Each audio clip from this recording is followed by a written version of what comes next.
What's up, good people? Mark Holmes here, and as always, I want to say thank you all for watching, commenting, subscribing, and being part of the Joe Boo Sports Report. Without you guys, as well as you ladies, you know that this literally does not work. I hate traffic.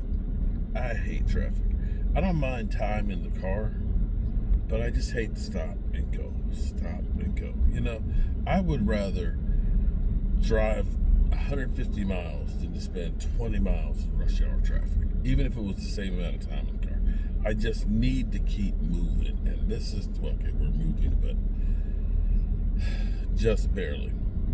Anyway, I got in there today with Dan Ceedee. Ooh, that car was on fire. Damn, that shit burned. Oh my goodness. Damn.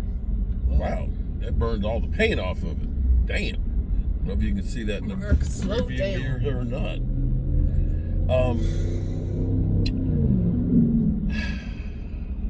On the phone, or excuse me, on the stream today with Dan Ceedee, and it's kind of crazy because Philly 500 wasn't there. When Philly 500's not there, it's a totally different vibe and a totally different feel. Because, you know, when Philly's in there, it just gets to be ratchet. You know, blah, blah, blah, blah. Cowboys suck, they're chokers and all this, that, and the other. His face, put on the sunglasses. We actually had a really good conversation today about the Cowboys, and he said he spoke with Stephen Jones yesterday and stuff about some of the stuff that's going on and so on. And that was interesting to say the least, and I'm looking forward to actually getting there in training camp to see, are the numbers really down as much as they say they are, where the fans are just kind of fed up. You know, I'm on the side of saying the Joneses need to make a move just to get the fans engaged again. But something that should at least get us excited, or maybe spark a little bit of controversy. The NFL's top 100, and they hit 11 to 20 today, and that's where the Cowboys' big three are. We got Ceedee's on there, we got Dak, and we got Micah, all between 11 and 20. What's interesting to me, here's what's interesting to me, is Jalen Hurts is one spot ahead of Dak Prescott. I have to say that, and call me a hater, you can call me whatever you want to, but last year, Jalen Hurts did not have a great season. He had 23 TDs passing and 15 interceptions.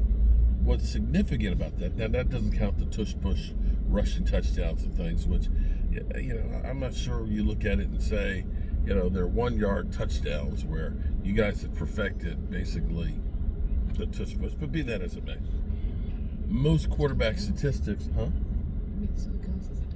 It still counts as a touchdown, but typically, you know, when Dak Prescott and Carson Wentz, when they were going against, you know, each other, and you would count Dak Prescott's rushing touchdown, they say, oh, that's a running back stat. That's not real quarterback play. I'm just saying.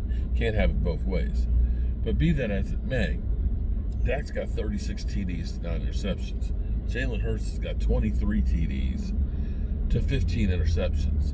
Mind you, when Dak Prescott had those numbers with a broken thumb last year, 23 TDs and 15 interceptions, they said he was a garbage-ass quarterback.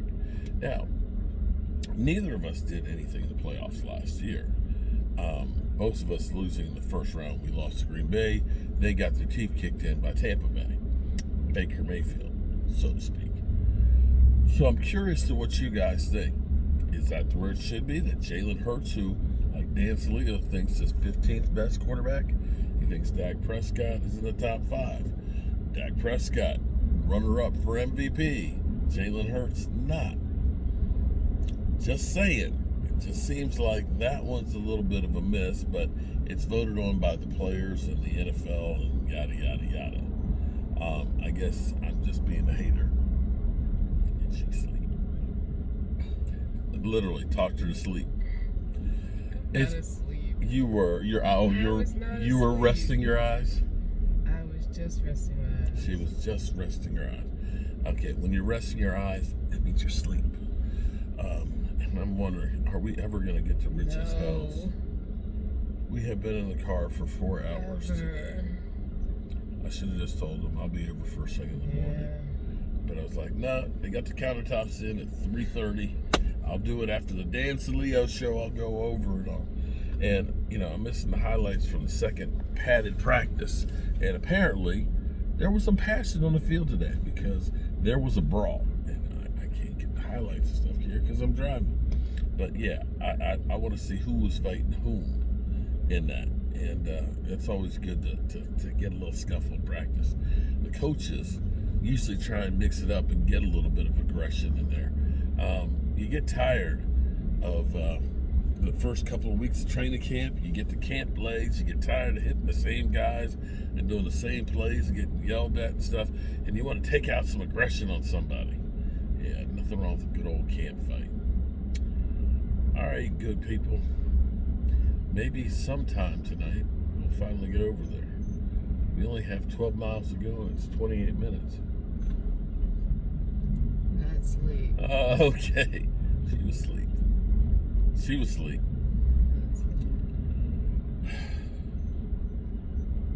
Peace out, good people.